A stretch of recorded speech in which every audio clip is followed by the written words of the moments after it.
Nayanam galadasrudaraya, vadadam gadada rudaragira, pulakarnichitam vapukada, tavanama grahane bhavishyati. In this verse, Sri Gaurasundar prays for the ecstatic transformations known as sattvika bhavas, which are characteristic of bhava bhakti. Sattvika bhavas are involuntary bodily transformations resulting from spiritual emotion, and they are 8 in number: paralysis, tears, perspiration, change of color, fainting, horripilation, trembling, and stammering.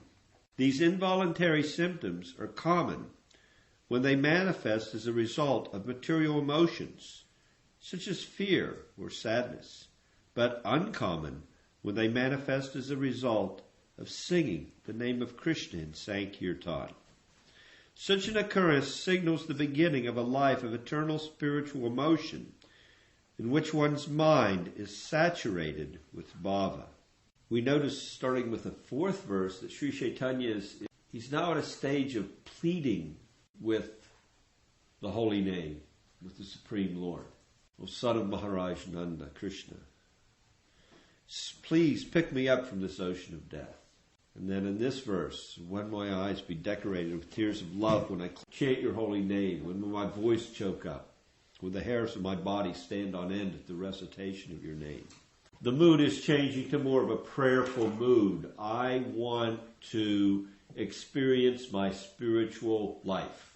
It's interesting because there's no way for the living entity, who is by nature a seeker of pleasure, to go to a higher plane of existence that is devoid of that which is most satisfying to the living entity, which is everyone's seeking pleasure at every moment. So on the material plane, we seek pleasure externally. We seek pleasure with the senses, with the satisfaction of the senses, both gross satisfaction and subtle satisfaction. For both the knowledge-acquiring senses and the working senses, we are seeking pleasure. There's no way for the living entity to elevate himself to a higher plane of existence unless that higher plane is also full of pleasure, ananda. That's our nature. We seek ananda. We're ananda. Krishna is the supreme enjoyer. We're his fragmental parts and parcel. We're meant to enjoy. The problem is we're looking for love in all the wrong places. We're seeking our enjoyment in the wrong level of enjoyment, the wrong plane. So here Lord Chaitanya is giving us a glimpse of proper seeking of enjoyment. He's crying out. First he cries out in the 5th verse, how have I fallen into this plane of miserable material enjoyment, where the enjoyment is temporary, where the enjoyment lasts for some time and then is taken away. It's not the kind of enjoyment I want. Please pick me up from this ocean of, it's really suffering. It's not eternal. It's not spiritual. It's a flickering enjoyment. Chanchala. Very flickering. Here one day and gone the next. Here one moment and gone the next. Fireworks. Like fireworks. Yeah, like fireworks. Archie particularly likes fireworks. For its very nature, she has difficulty with it. It's there and then poof, the sky's dark again. That's the way our enjoyment is in the material world. Poof, but then it's dark again. Huh? Lord Chaitanya is seeking that next level of enjoyment. And he's begging, first, get me out of this now. Son of Maharaj Nanda, Krishna, please pick me up. Place me again as an atom at your lotus feet. And then he goes on in this verse, when can I taste spiritual emotion? By chanting the holy name. Can you give that to me so that, because I need to experience a higher level of enjoyment to give up this lower enjoyment. My nature is enjoying. Unless you give me this enjoyment by the chanting of your holy name, what is to pull me on to the spiritual plane of my existence? I need tears of love to flow from my eyes. I need to feel this spiritual emotion if there is any hope for me to come to spiritual life. I need this. He's pleading with Krishna. Please, when I chant, let the tears come. Let the hair stand on end. Let my voice falter that I can't even pronounce the name properly. And in that way, I'll know my spiritual prospect. If you don't give me this spiritual emotion, how will I know my spiritual prospect? We need to chant with this aspiration. Otherwise, it'll just become humdrum. We'll chant for some time, we'll become bored. Maybe 5, 10 years, 20 years, maybe one lifetime.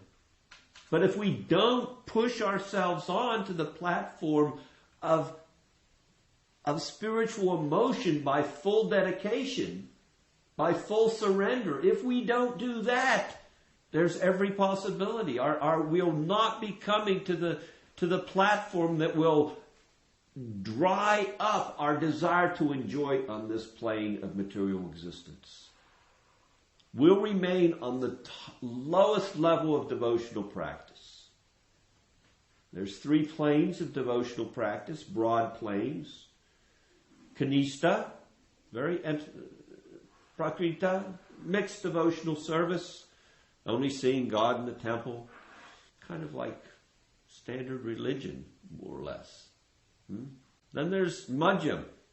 Madhyam means that we rise above the platform of just seeing God in the temple, and we start to see the prospect of our spiritual life, and particularly we start to see that in the association of Krishna's devotees. That's characteristic of Madhyamadikari.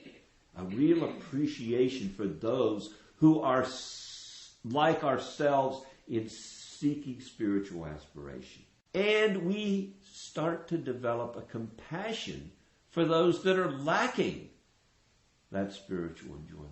Very hard to become enthusiastic to spread Krishna consciousness to everyone until you're fully tasting Krishna consciousness. It's not hard for one to invite someone to one of Archie's Sunday feasts if they've experienced them. Is it? No. You gotta come. This food is great. Atmosphere is great. The company is great. You can eat as much as you want. Stay as long as you want. It's very satisfying. That's different than inviting someone when you've never come yourself. When you've never actually tasted. Isn't it? So similarly in spiritual life, we can't stay on the material platform. We must come to the spiritual stage. And we must taste the pleasure of chanting Krishna's name. The pleasure of this wonderful philosophy. We must come to that platform. Then we can be effective in spreading Krishna consciousness. Then we can talk about it with some, you want to chant Hare Krishna. This is good stuff. Huh? Until you're tasting Krishna's name, until you're appreciating the process of devotional service, until tears are filling your eyes, your hairs are standing on end, you're trembling, your voice is faltering. All these different symptoms. Sattvika bhavas. Sattvika bhava means you don't even have control of it. We have to pursue spiritual life to come to the spiritual plane. Otherwise, it's simply religiosity. And it's not going to satisfy the soul. All the philosophy in the world will not replace a glimpse of Krishna's lotus feet. Tears coming to our eyes when we hear about Krishna's qualities. There was Kanishta, Madhyam, and this Uttama. Uttama is madly in love with Krishna. Uttama is madly in love. So madly in love, he doesn't see anybody not in love with Krishna. He can't even preach. Everybody's like, what is this drug they take? Some drug. Ecstasy. They're in love with trees and whatever. I don't know. Never taken it. But an Uttama on the spiritual plane, he's in love with everybody. He can't even preach. He sees everybody as madly in love with Krishna as he's in love with Krishna. In fact, they're in love and he's not in love with Krishna. Look, everybody's loving Krishna but me. Oh, woe is me. And he's crying in ecstasy. From that plane, in order to preach on this plane, one needs to come down to the Madhyam platform. Not possible for the Uttama to preach in his natural state of transcendental ecstasy. Any questions? Yes, sir. So it sounds like, that we need to get something higher to reject the lower thing. But, if we practice our devotional life with this motivation of, getting some higher enjoyment, it doesn't look like this is unmotivated anymore. It's spiritually motivated. It's not materially motivated. Krishna's giving it. Lord Chaitanya's setting the example. I want spiritual advancement. That's okay. Nothing wrong with wanting to advance in spiritual life. You will come to a platform beyond that wanting, yes. That's spoken of later, both in the verses of Siksastakam, on the very, very highest platform. There will come a stage where aspiration for spiritual perfection will itself be dwarfed by loving exchange. But until you're at that plane, don't try to jump there artificially.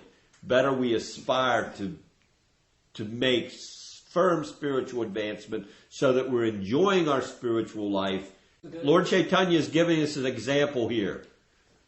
Yeah, but to me it sounds like, the focus should be on the progress, not so much on experiencing enjoyment, from spiritual Yes, life. yes.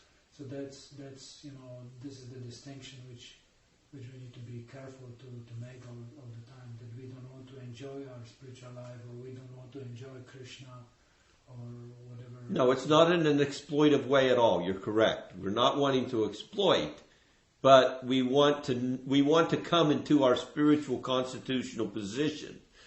It's by nature eternal, full of knowledge, and full of bliss. That's our nature. But yes, it's a good point you're making. That we're not seeking that independently. We're seeking to become spiritual. How can we exchange love with Krishna on the ecstatic, emotional, loving platform unless we're on that platform? So we're seeking it, but you're right. We are seeking it in order that we can exchange those loving emotions with the Lord. That's a very good point you're making. Yes, ma'am. They did talk a lot about that at the Japa retreat, and trying to squeeze it out, with our own force. We're going to make these emotions happen, and we're going to But then one kind of slogan that came out of it was, "Do your best, let Krishna do the rest." So we come to it with a certain part and Anything else? I take it this love or this affection shouldn't come by force. It's more of a gradual process, is it not? That's what Archie's saying, yes. Okay. It's a gradual process. Yeah. But it's an aspiration. We need to love Krishna on Krishna's terms. These emotions that are spoken of are the terms of loving exchange that Krishna has with his devotees. Right. He doesn't enjoy on the material plane. His enjoyment is entirely on the spiritual plane. So if we're going to exchange service and enjoyment with the Lord, we need to do it in his field of activity. Eternal existence full of knowledge and bliss. On to Bhagavad Gita's introduction. Vajana Trimanandasya Jana Jana Salakaya Chakshurun Militan Yena Tasmai Shri Gurave Namaha. I was born in the darkness of ignorance, but my spiritual masters opened my eyes with the torchlight of knowledge. I offer my most respectful obeisances unto him. So I'm just going to touch on highlights of this introduction, try to bring out some points. Beginning here, Prabhupada first speaks of material consciousness, material existence. Everything revolves around ourselves on this plane. And then Prabhupada tries to give us a proper perspective of the fact that we need to see what our actual position is in the whole scheme of things. Some nice analogies are given there. If you want to nourish a tree, you pour water on the roots. Pouring water on the leaves and the branches is not going to be as productive. The tree is one complete unit. We are also one with the Supreme Lord. He has different energies, and we are one of those Shaktis, one of those energies. If we please the Supreme Lord, if we give service to the Lord and He's satisfied with that service, that's like watering the root of the tree. And then the tree will grow. Then the tree is complete. Similarly with the body. Every day we take nourishment. Well, if we simply played with our food, like the little baby will play with its food. Baby can play with the food, but the mother's got to put it in the mouth, or the kid's going to not grow up very well. Kids content to play with the food. It's kind of like us in the material world. We're content to play with the food. Ah, look, I'm playing with the food. Yeah, well, but if you're not feeding the mouth, which is going down and feeding the stomach and turning the food into energy which can sustain the body, then eventually the body will wither up and die. So similarly, we need to see that we are part of the complete whole. We're part of the Supreme Lord. We're one of His energies. And in being one of His energies, we are Prakriti. We are all feminine by nature, and He is the Supreme Purusha. It is our duty in our position as a subordinate Prakriti to serve Him, to please Him. And in that way, we'll be fully nourished and pleased. It's in a relationship between a man and a woman. The woman is automatically cared for, given nice domicile, when there is a sense of community in the household. Then Prabhupada goes on and explains that in the Bhagavad Gita we are going to understand the complete conception of the Supreme Absolute Truth, comprising of, and we've already talked about the five main subjects of Bhagavad Gita, which are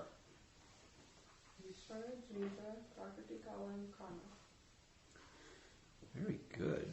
Wow. Now, explain them. Ishvara is the supreme controller. Right. Jiva is the control of the living entity. Prakriti is material nature. Kala is eternal time, and karma is activity. All of these taken together, Prabhupada says, in the paragraph beginning, we shall find, all of these taken completely form the complete whole. And the complete whole is called the Supreme Absolute Truth. Complete whole is everything. It's everything together.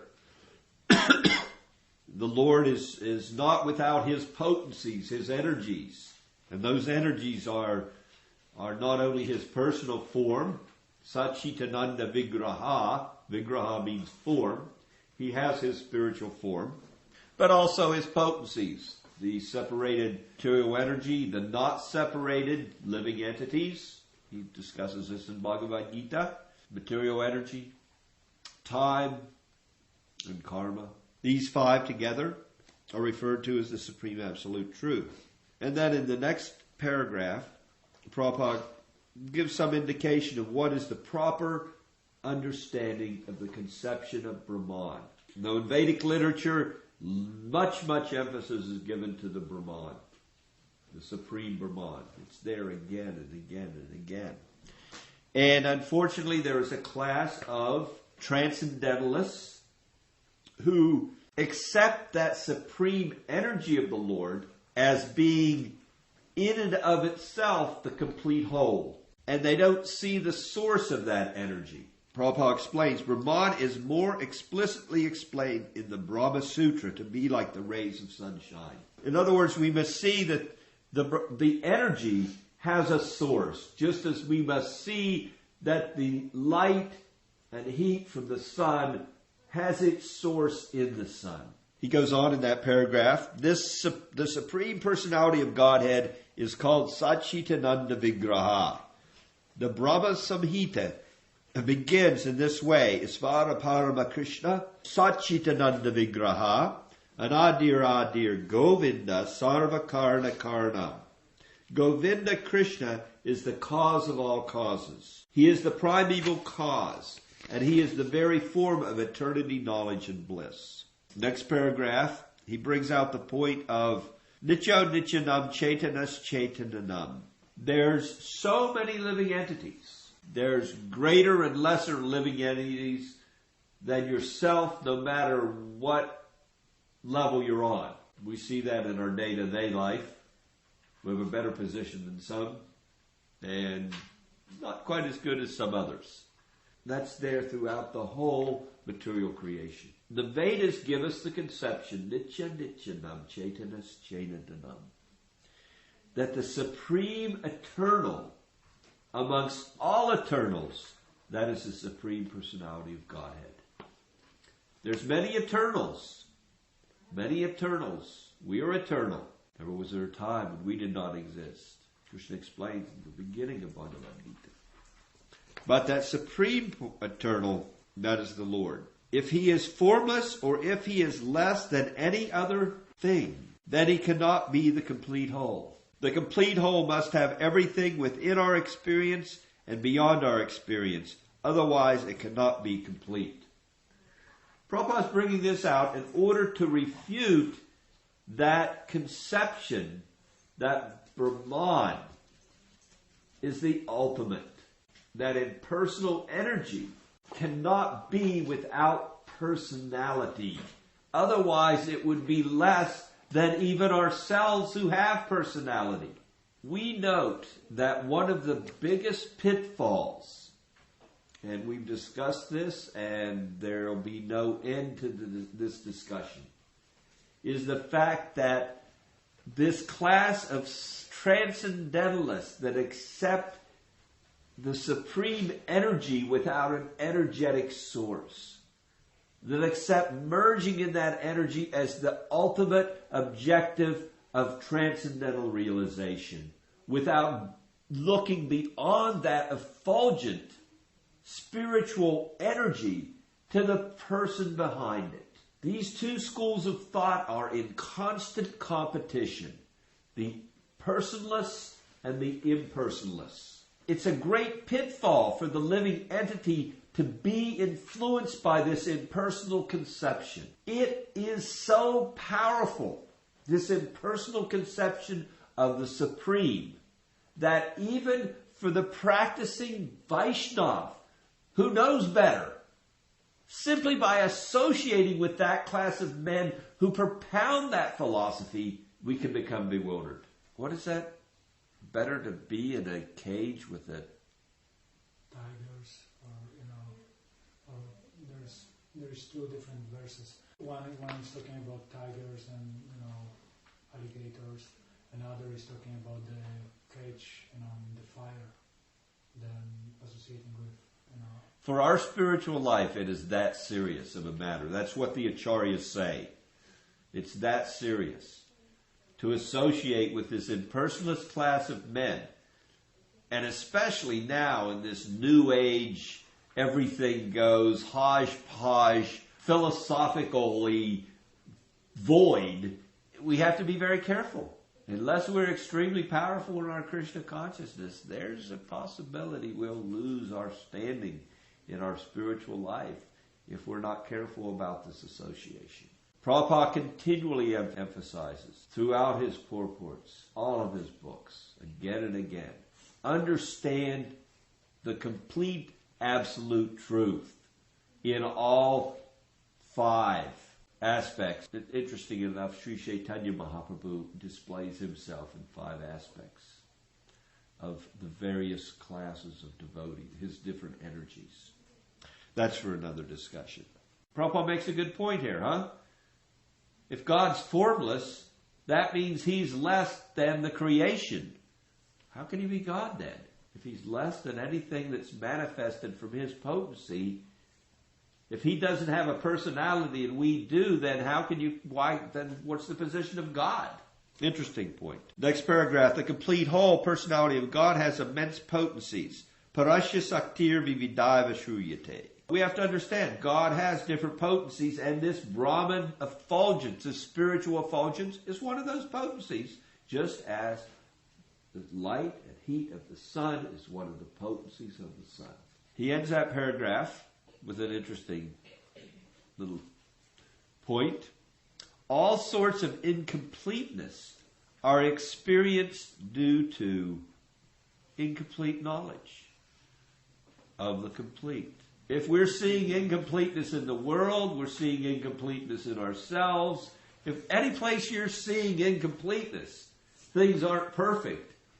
Where you're not seeing perfection, it's because you're not in perfect knowledge. Does that make sense? If you see everything perfectly, according to the Supreme Lord's vision, and how do we get his vision?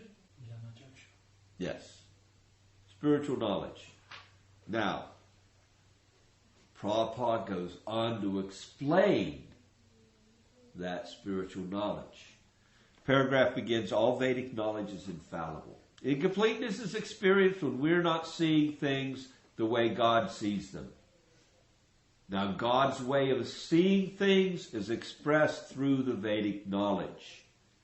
Anything we're not seeing as perfect is because our knowledge is not perfect. So now, Prabhupada goes on to say, now let me tell you where you can get perfect knowledge and see everything perfectly. See everything complete. See everything without fault. And he goes on to explain the essence of knowledge in the Vedas and the characteristics of Vedic knowledge. Vedic knowledge is free of, as we were speaking earlier today, before the japa class, 4 things, which are illusion, mistakes, imperfect senses, and cheating propensity. Yes. When we're on this plane of existence and we're trying to enjoy, exploit this for our sense enjoyment, first of all, the vehicle comes with imperfect senses. The material body does not have perfect perception. It's limited. We have perfect perception. Spirit soul is perfect and complete. But when we take on a material body, which is simply for enjoyment on this plane in an exploitive way, then we're covered over. We're covered over by ignorance, avidya. And therefore, our perceiving power becomes imperfect in this environment. This vehicle makes the perceiving power imperfect. The modes of material nature interfere. The Vedas are free of that. The imperfect senses will never give us perfect knowledge. The material senses, we have to understand, will never give us perfect knowledge. And because they're not perfect, we're an illusion. This is the world of illusion. I think I'm the most powerful. I think I'm the most beautiful. I think I'm the richest. I think the whole world revolves around me. We're an infinitesimal, tiny spiritual particle in a body, in one planet, in a huge universe, where there's billions and billions of living entities, but I'm thinking I'm the center of it all. It's all here for me. Everybody around me is dying. I'm not going to die. We become so illusioned in this material world. We think like this. And our nature is we like to take easy way. We have a tendency to cheat. Imperfect senses, illusion, tendency to cheat. And what's the 4th? What am I missing? Yeah, it's the 4th one. Huh? Illusion, you mentioned illusion? Yeah. Illusion, imperfect senses, Mistakes. Well, Yeah. it's obvious. Yeah. Why would I wouldn't want to remember that. I'm perfect. I don't make mistakes. So Vedic knowledge is that different. It's coming directly from the Supreme. It's coming down purely, unadulterated. And Prabhupada explains how it comes down. It comes down in parampara, through the chain of selfless, self-realized spiritual masters. Beginning with Lord Brahma, the creator of the universe, who is the head of one of 4 bona fide sampradayas, or chains of pure knowledge. One's from Brahma, one is from Lord Shiva, one is from Lakshmi, and one is from the 4 Kumaras. Great saints. Were they Brahma's firstborn? Kumaras? Were they the first? I believe so. Yeah. Now, there's a certain terminology for this knowledge. This knowledge coming from the Supreme Lord. Aparusaya. Is that the right pronunciation? Aparusaya. Good word to learn. Aparusaya. Aparusaya. Is here in the text? Yes. At the It's bottom line of 15. No, 15. Aparusaya. Aparusaya. That's transcendental vibration coming from the spiritual plane. That is the whole basis of knowledge which will allow us freedom from this material plane of existence. That sound vibration coming from the transcendental plane, Aparusaya. The Lord is called Aparusaya, meaning that they are different from words spoken by a person of the mundane world who is infected with 4 defects. And we just went over the 4 defects. The words spoken by the Lord are called Aparusaya, free of the 4 defects. And then Prabhupada goes on and ends the paragraph. With the 4 defects, with these 4 imperfections, one cannot deliver perfect information of all-pervading knowledge. Prabhupada goes on in the explanation, and then kind of brings it to an end by explaining that at the end of Bhagavad-gita, Arjuna agreed to abide by the word of the instruction of the Lord, his transcendental instruction. Karishye vachanam tava, Bhagavad-gita 1873. Remember after Krishna said, have you heard everything I've said? Yeah. Are you fully convinced? Prabhupada in the purport says, Krishna would be willing to go back to the very beginning and explain the whole thing again if necessary. That's the tolerance and compassion of the Guru. So he asks Arjuna this question. You got it? You understand? Yeah. You see it? We're seeing eye to eye here? And that was how Arjuna responded. Karishye vachanam tava. I shall act according to your word. What kind of word? Parushe. Not defective in any way. That's how we accept Krishna's Vedas, the Vedas. That's how we accept the instruction of the spiritual master. It's all coming from the transcendental plane, free of material contamination.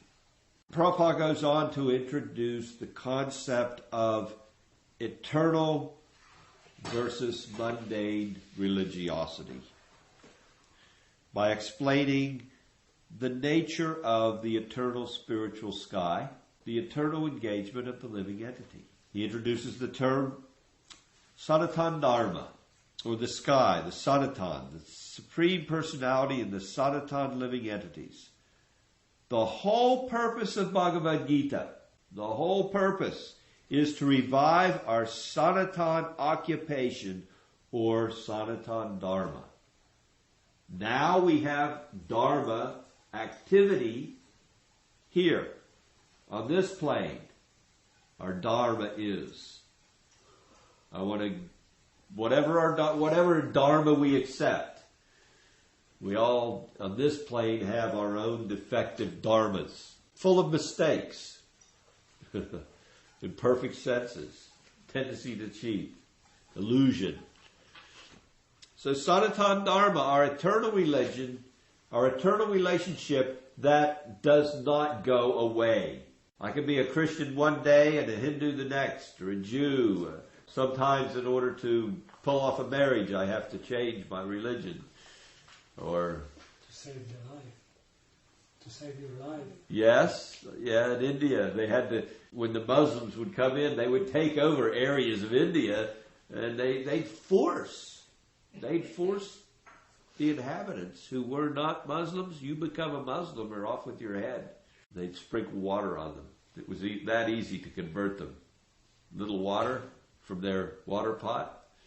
The Brahmins, the Hindus would immediately, I'm contaminated. I might as well be a Muslim now. Nothing I can do about it. The water's hit me. Sanatana Dharma does not change that easily. It does not change it at all. It's eternal. That's what the word Sanatana means. Dharma means occupational engagement. The Supreme Lord and His transcendental abode are both Sanatana, as are the living entities, and the combined association of the Supreme Lord and the living entities in the Sanatana abode is the perfection of human life. The perfection of human life. That's it. There's no other aspiration for us than to be in our eternal engagement, Sanatana Dharma, our eternal engagement in love with the Supreme Lord. That's it. Anything else we think is our objective in existence is an illusion. It's illusory. It's based on this imperfect, no matter what it is, whether it be a conception of material life, whether it be a conception of merging into the Brahman, whether it be a conception of going to the heavenly planets, whatever conception of life we have, which we may call our religion or our occupation, if it does not have as its objective entering into our eternal nature of service to the Supreme Lord, it's of no significance. It is temporary. It will eventually end. It will never fully satisfy us. We must know that as a fact. Prabhupada goes on to really drive the point home. The English word religion is a little different from Sanatana Dharma. Religion conveys the idea of faith, and faith may change. One may have faith in a particular process, and he may change this faith and adopt another. But Sanatana Dharma refers to that activity which cannot be changed. I've spoken a lot about faith. I quote a verse a lot. Atra shraddha tata sadhu sango tha bhajana kriya. It's the first step in our devotional process too. Religion conveys the idea of faith, and faith may change. How do we reconcile this? Sri Rupa's instruction from Bhakti Rasamrita Sindhu. Ata shraddha tata sadhu sango tha. And also when we come to the stage of Nistha, that's called firm faith. How do we reconcile that with this concept of faith being something that can change? Well, is faith in Krishna is Sanatana Dharma? Or the Lord, faith in the Lord? I mean, isn't that all? Christians say they have faith in the Lord. Hindus, Muslims, Okay. But they say they're of the Judaism. Christian faith. Huh? Of the Christian faith. But if they switched their religion, they would still have faith in the Lord, and Well, they might become an impersonalist. So what is that faith that Rupa's talking about, and what's the distinguishing factor of that faith? That shraddha. Ata shraddha. Shraddha means faith. What is the distinguishing factor of the great Goswami? This is the deliverer of our sampradaya. And he speaks of faith being the beginning of our devotional practice. And here Prabhupada talks about faith may change. What is the distinction of Rupa Goswami's faith? This is important for us If we're going to be Krishna conscious, if we're going to accept this... What's the distinguishing factor? Yes. Not between what someone believes, but the actual nature of the faith. Yes. What's the distinguishing factor? It has to be the afterlife, where we end up. It's either can be heaven or hell, or heavenly planets, or so on. Is it experience? Experience. Experiencing? What is experience? Go ahead. Yeah, okay. My understanding is that acharyas, they are talking about faith in the process. There is little different faith. The understanding of the faith which Rupa Goswami is giving is little different than faith like Christianity or because either you are Christian, Muslim, or whoever you want to be.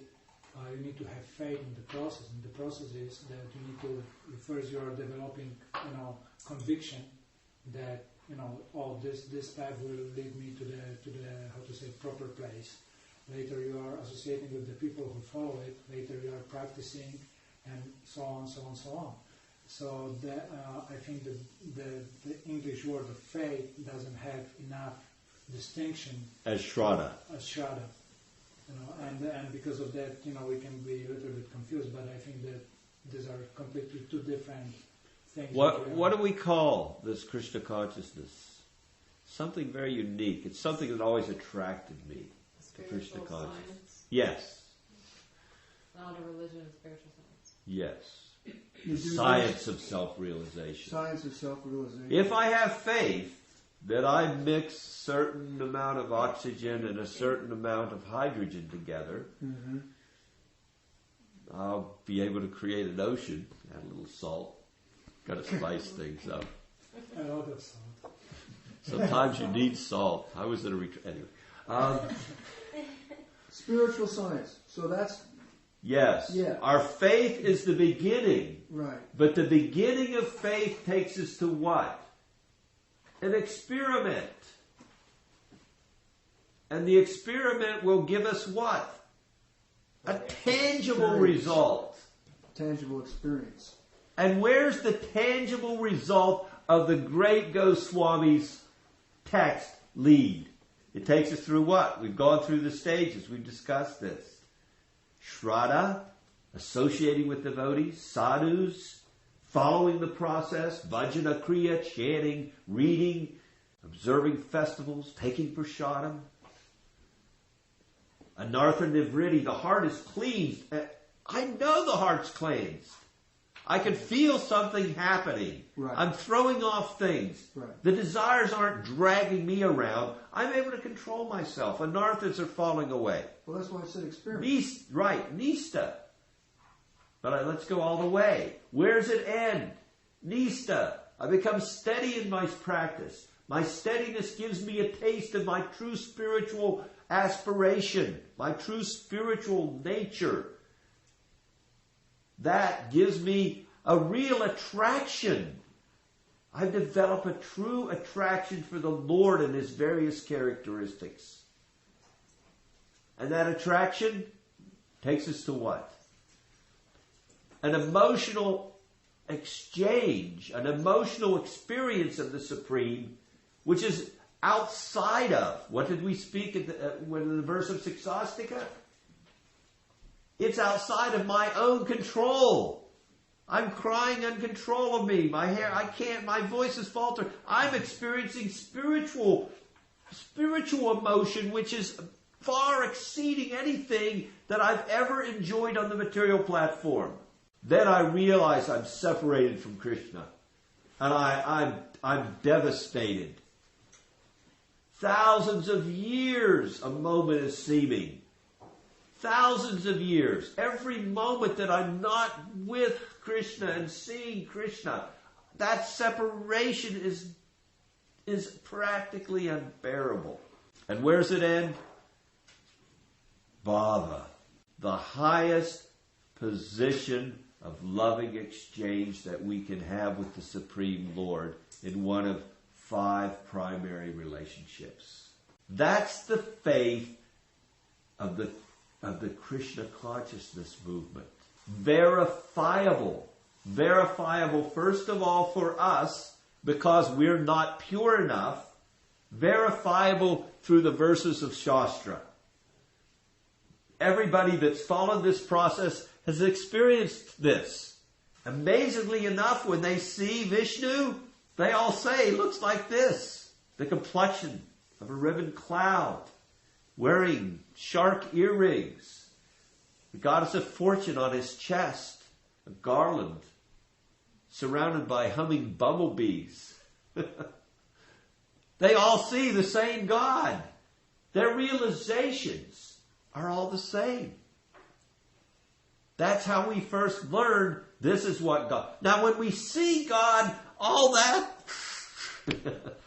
it's got to be like this little thing. And then there's God. We know, we heard a little bit about it, but now we see Him, and that is our aspiration. But at least, as far as the limited ability of the written word and the transcendental sound vibration coming from the lips of Krishna's devotees who have experienced Him, His pure devotees, they're giving us some lantern. The lantern can light the way. Once we reach the destination, we won't need it anymore. Sanatana Dharma, eternal religion, not just a faith, an experience that begins with a little faith. I'm hearing, wow, this philosophy is better than all the others I've heard so far. Let me go a little deeper. Oh, there's a sadhu. There's a man that I can see is of a higher character. The quality of this man is on a different plane than the common man. He has characteristics that are amazing. He has no attraction. Vachavegam manasakranno vegam, jivavegam, udarapastu vegam. He's able to control his senses effortlessly. Control his tongue. Control all of his senses. Control his mind. Whoa. What a thing. Then, maybe I could do that. Bhajana Kriya. Let me chant. Let me read. Let me associate with this group of devotees. Let me serve them. Let me try this. See if it fits. If we try it, and we have enough sakriti, enough spiritual piety to stick with it long enough, we'll see. Everything else will come. And we will experience what we read of. We will experience what we see in the life of the sadhu. We will ultimately experience the shedding of tears. We will ultimately feel complete devastation and separation from Krishna. This is our aspiration. This is the science of Krishna consciousness. This is not a faith based on something that's a little bit illusory. I'll stop there. Any questions? I have a question not about what we're talking about. Let's stick to the subject for a minute. Okay. Anyone? I don't know if it is on the topic either. All right. We're off topic. Can you go over that sheet of paper that I found on the internet? That silence or that notation in the diary? This diary was kept by His Divine Grace A.C. Bhaktivedanta Swami when he was aboard the Jaladuta, traveling to the... Jaladuta was a freight liner. Mm-hmm. They gave him a little cabin in the freight liner. During his travel from India to the United States, he was already 69 years old. So he was also already an older gentleman, a great devotee. And he went through some tests. He practically lost his life. He had 2 heart attacks. This notation that you pulled up is, he had not written in the diary for a few days. So one would naturally question, my gosh, why no diary entries? So we can see the no diary entries, and finally he writes, between August 25th, 65 and August 30th, the Jaladuta journal, his diary, falls silent for 6 days. On the 7th day, August 31st, the silence is broken with these simple words. Passed over a great crisis on the struggle of life and death. So Prabhupada had experienced he practically had left his body, and at the end of that period, 6 days, wasn't even firm enough to write, we can imagine, alone in the hull of a ship, in a little cabin by himself. Can I answer your question? Yeah, wow.